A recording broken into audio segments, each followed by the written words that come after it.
见过当家的。嫂子，哎，按照你的吩咐，没日没夜的造，这回应该成了吧？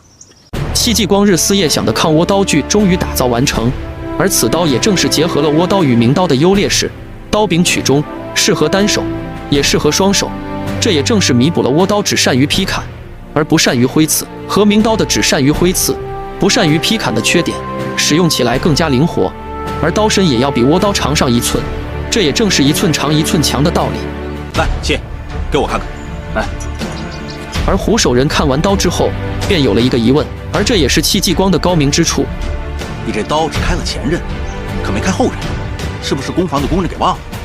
你胡说什么呢？图就是这么画的，我们是按图造的。这就是戚继光的高明之处，长刀可以随时变短刀，以作防守。戚继光认为，兵家制胜也在于变通，不能太死板。而戚继光也将此刀取名为，就叫它戚家刀。